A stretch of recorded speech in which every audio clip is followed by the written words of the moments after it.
Hello guys, this is Blade presenting to you guys another ZVZ video.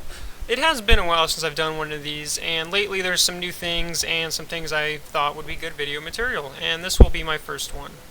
This is going to be a Zerg vs Zerg on a Keylon, and this is actually going to be from the NA server, Grandmaster level. This guy is top 30 last I saw, and the reason I chose this replay is this shows some pretty perfect circumstances for the build I do and how to react to it, which is why I picked this one over a Korean replay.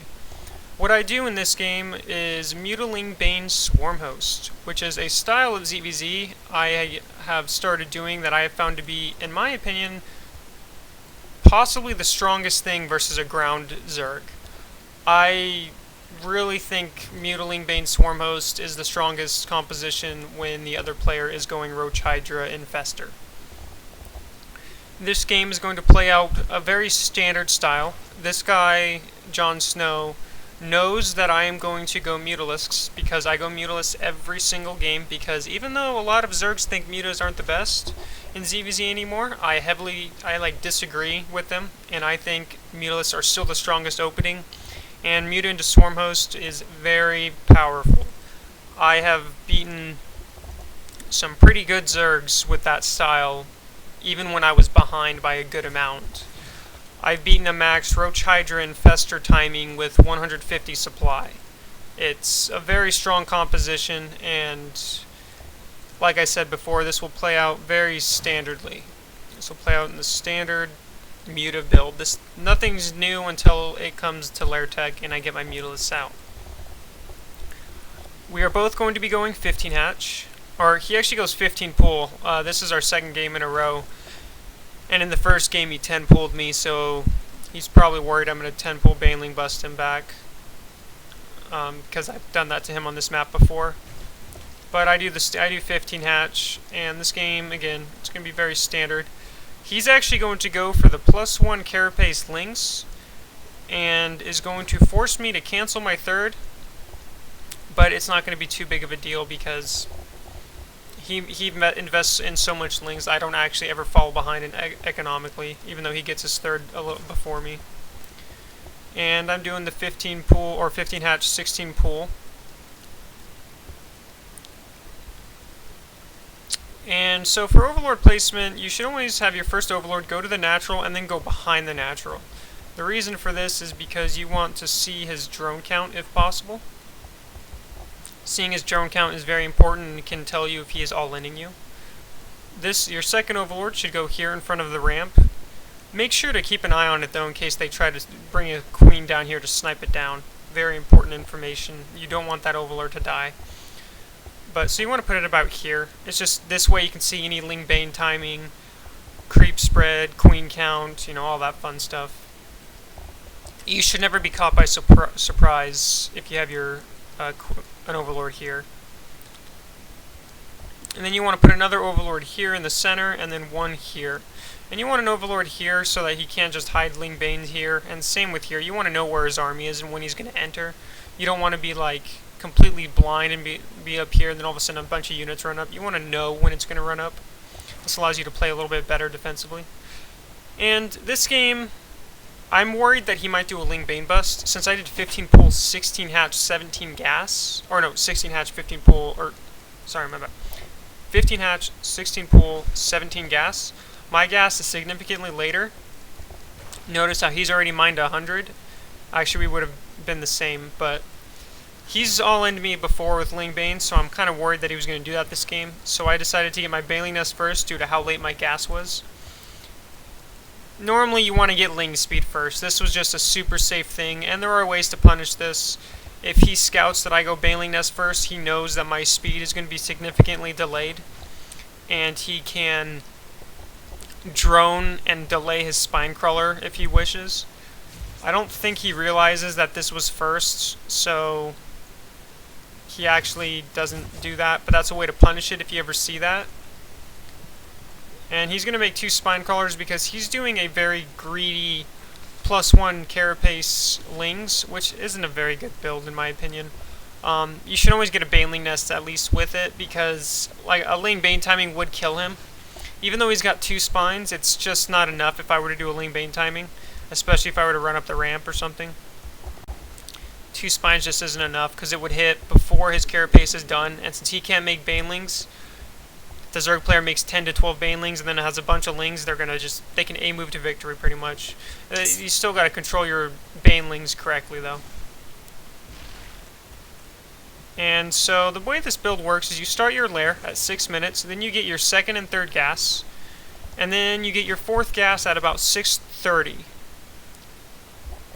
And at 6:30 you get your 4th gas, you mine off all 4 gas geysers, and obviously from there you get a spire. As soon as this finishes you get a spire. Then after you get the spire you take your 3rd, and then from there on you should have both your bases saturated with 16 on each mineral line and obviously mining the gas. You should have consistent ling production from this point onwards. Because that's normally because he'll be making units as well. And he's doing the +1 carapace as I said before, so he's going to be a little bit... He's going to be able to force a cancel on my 3rd, which is only sucks. And I played a little greedy by not using all my larvae on ling bane. I should have made more banelings, but I actually thought he was doing Mutalisk himself, which is why I did not bother to do that. Whenever you know you're playing +1 carapace, which I would have known if I'd clicked on this. I thought this was a baneling nest. I didn't realize it was an Evo chamber. You want to make more banelings. You know, instead of 2, you probably want to make 6 to 8, and just have a ton of ling bane, and then get Mutalisks out. This way you can keep your 3rd alive. But as I said, I thought he was doing Mutalisk, so his all of a sudden seeing a bunch of +1 carapace lings actually caught me by surprise. Honestly though, I should have recognized it beforehand because of how many lings he had before while taking his 3rd. That's an obvious +1 carapace timing. And as I said, he's going to force the cancel on my 3rd. He's going to get this. He honestly probably could have done more damage with these lings, but he played it safe. I mean, he played it smartly. This is the safe thing to do, is to make sure this 3rd gets canceled, and then send another group up here to try to do damage. He's going to get a queen. I have Mutalisk in production. He knows I have a spire, and he canceled my 3rd, which was his goal, and he's teching. Now, even though he did that, you've got to remember that he's made a lot of lings, like a ton. So his drone count is the same as mine right now. It's not any better. And I'm going to retake my 3rd, and I'm going to drone it up. And we're going to be pretty even economically in this game. Even though he's got his 3rd up before me, and he's going to be droning it up, he's not going to be that far ahead. The strength of the Mutalisk into Swarmhost style, and this is why I go Mutas first instead of going Swarmhost first versus ground focused, is it forces him to invest in anti-air. He's got to invest in spores. He's got to get Hydralisks and infestors.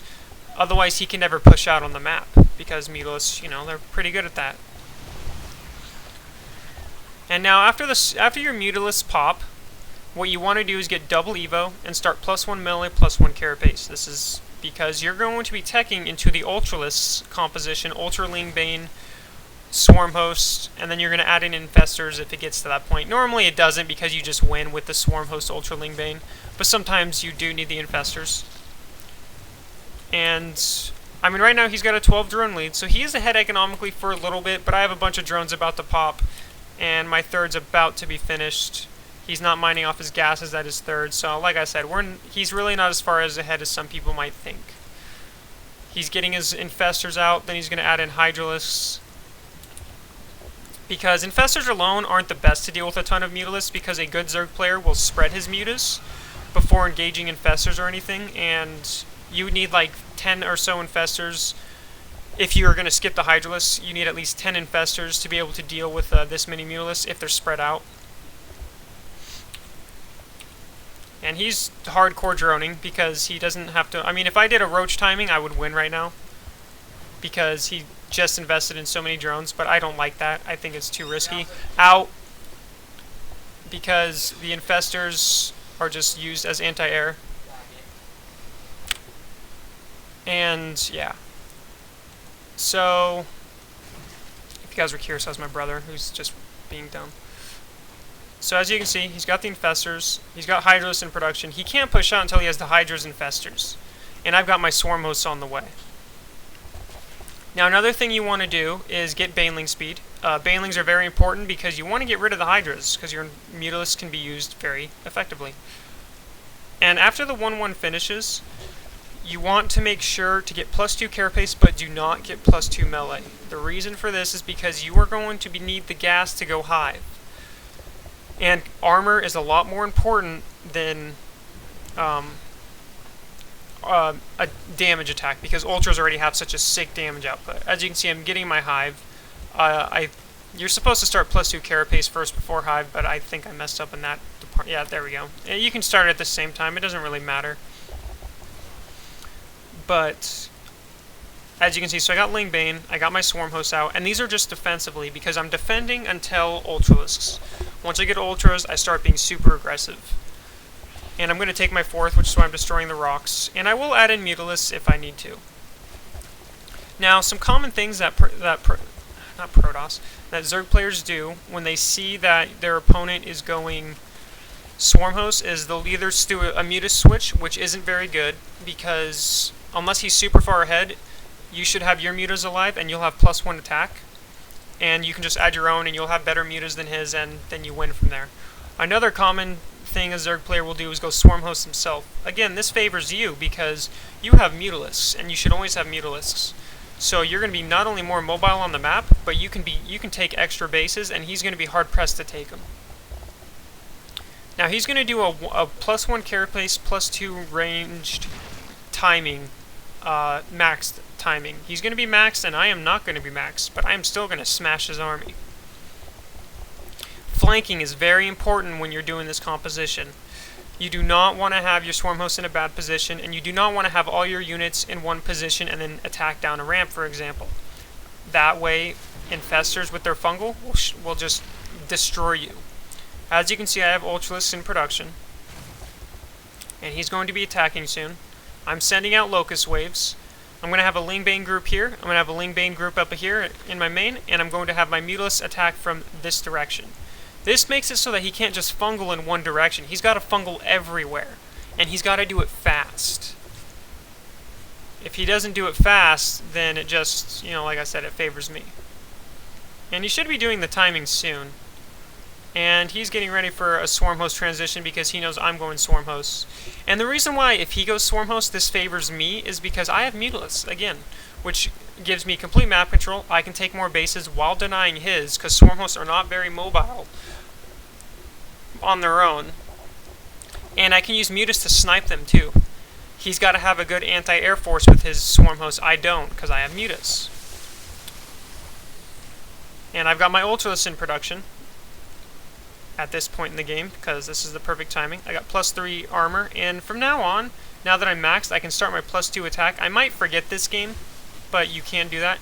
And here comes his timing. He's maxed, he's going to be 1-2, and here comes the flank from all directions. Muta's over here, Ling Bane over here, and he just can't stop it. And then Locusts just have such sick DPS, and I have so many Mutalisks, and with the Swarmhosts, I'm able to just shit on that composition. Sorry for the language. I'm trying not to do that when I'm doing these videos. Whoops.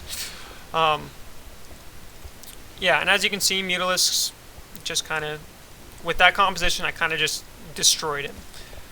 I lost 2 Swarmhosts and I lost Ling Bane. He lost all his Infestors, all his Hydras, and has a few Roaches. And now he's going into Swarmhosts himself. But we're both on 4 base. But I'm ahead because I've got the better tech. I've got Ultras incoming. I got +2 melee. He's going to have 1 more Swarmhost than me. I'm Hive Tech. I could go into Broodlords if I choose to. And he's going to be hard-pressed to defend it because he lost so much in tech. He's getting static defense because he's kind of scrambling at this point. He kind of knows he's in a bad position. He just lost his main force. He lost all his Infestors. And I have Swarmhost, which will just dish out free units and, kill him. So at this point, I'm getting Ultra Ling Bane. I'm adding in some more Mutalisks. Since I see he's going Swarmhost, I just want to add more Mutas. Because like I've said before, Mutas are just really good versus this, as long as you can engage properly. You can also snipe Overseers. And Mutiling Bane's very mobile. You'll notice I'm taking my 5th, and I could take a 6th, but I don't. And I'm getting a bunch of banelings, because what my goal is I'm going to use the banelings to kill the locusts, and then I'm going to kill the swarmhost. That's kind of the goal right now. And his locusts do more damage than mine, because mine don't have range attack. But again, that is fine. It's not a big deal at all. He doesn't have detection that can kill this right now. So his free locusts are just going to be kind of killing free locusts.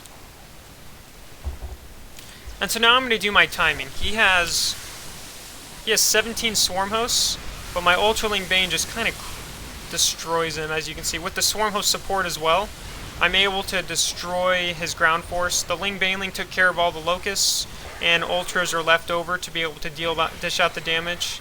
I also have some Mutalisks and also my swarm hosts themselves, and I'm just able to kind of clean up his army with these units.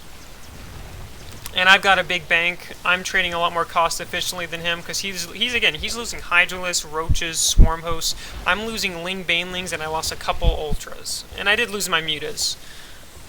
But gas-wise, he's lost a lot more gas than I have. And from this point on, it's just kind of me killing him. He lost all his Swarm Hosts. I got more Ultras on the way, more Lings, more Banelings. Gonna start saturating my 5th base. And I'm maxed,